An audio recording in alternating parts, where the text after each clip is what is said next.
Yes, Kenya. Tamu sana, tamu sana, tamu sana, yes.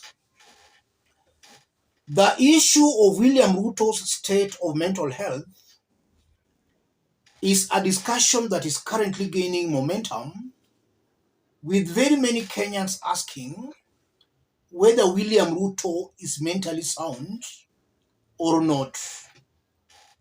And that is because William Ruto has been making some very contradictory public pronouncements. The recent one being on El Nino, where Ruto told Kenyans that there was no El Nino, God had intervened. And then upon El Nino coming, the same William Ruto made a U-turn and telling Kenyans that God had the Kenya Kwanza prayers, and that's why we have El Nino.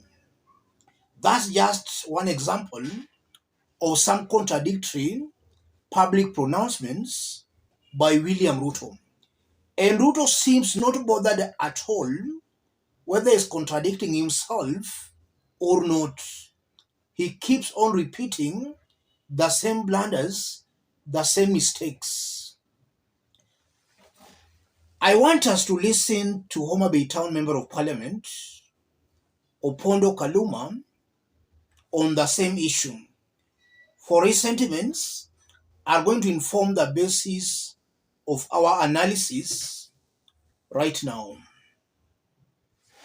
I never listen or watch William Ruto talk.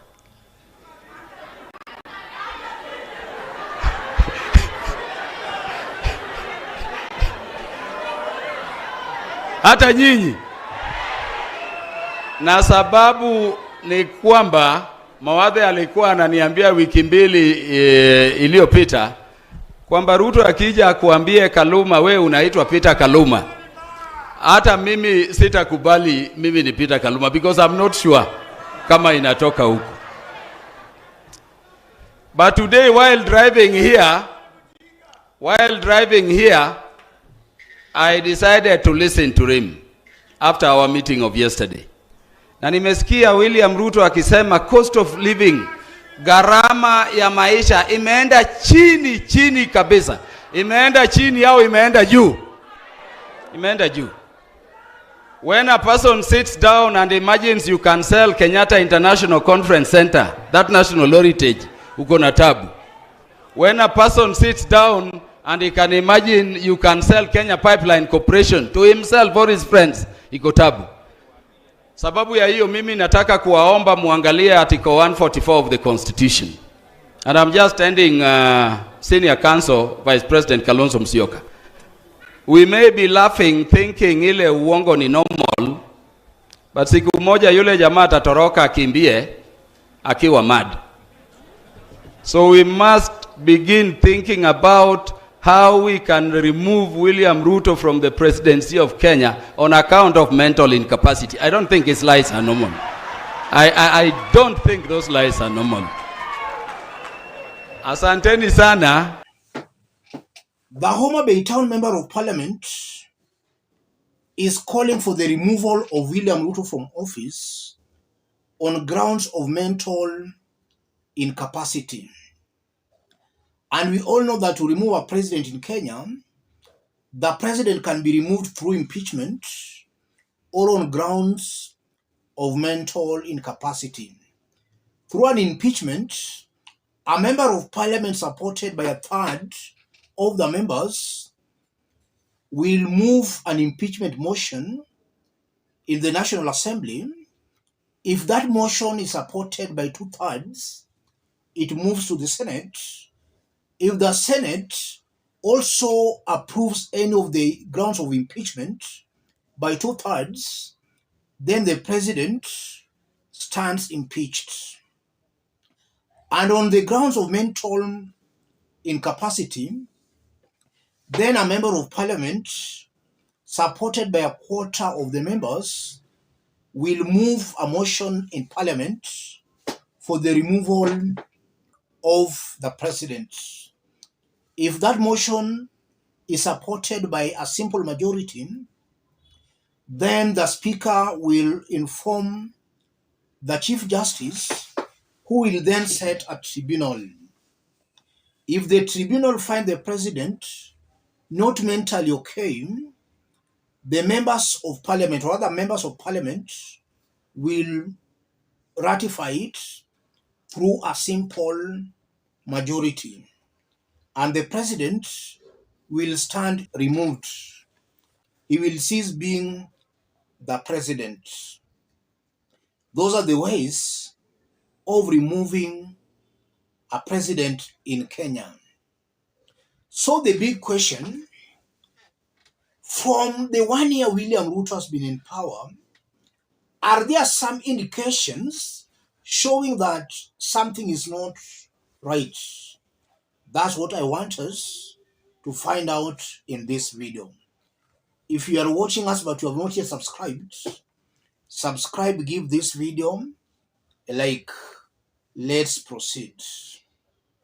In the 1 year of William Ruto's rule, there are some public pronouncements that have left Kenyans wondering and have sent an impression that William Ruto might not be mentally okay or mentally sound. When William Ruto was sworn in as the president, he has been attacking Uhuru Kenyatta's government for having borrowed money massively. The same William Ruto was in Uhuru Kenyatta's government as from 2013 to 2022 when he was sworn in as the president. So he has been part and parcel of that government. And he was even supporting the borrowing when he was still in that government. Today, he has made a U-turn and is now saying he was not part of that government. I think that's something that Kenyans should not take lightly. That's not normal. Either William Ruto has forgotten that he was also part of that government, because we all know he has been part of that government as a deputy president. The second issue, William Ruto has been castigating the former Uhuru Kenyatta's regime for massive borrowing. And he made it very clear to Kenyans that his government was not going to borrow, and that's why his government has been adding more taxes. In just 1 year, he has borrowed 4 trillion Kenya shillings. In 10 years, Uhuru Kenyatta borrowed 6.7 trillion. I think that also proves that something is not adding up. A person saying he does not want to borrow goes ahead and borrows massively. That's an issue that Kenyans should not take lightly. I don't think it's just a normal lie. Something is not normal there, ladies and gentlemen. If you look at William Ruto again, Ruto has been talking of creating jobs for the hustlers, forming a government with the hustlers. The first job he created, or rather, the first person he gave a job upon being sworn in, was Uhuru Kenyatta as a peace ambassador. If you look at his government, he's only appointing his close friends and political allies. No hustler in that government. And actually is creating more positions. Something he was speaking against when he was campaigning for the presidency. That's not a normal lie. Something is clearly not adding up, ladies and gentlemen. If you look at William Ruto, Ruto has made so many trips to these foreign countries. So the question begs, What is William Ruto looking for in these foreign countries? Something that is not yielding any fruit Kenyans can see. Uh, why is he making all those many trips? It might be possible something is not adding up, ladies and gentlemen.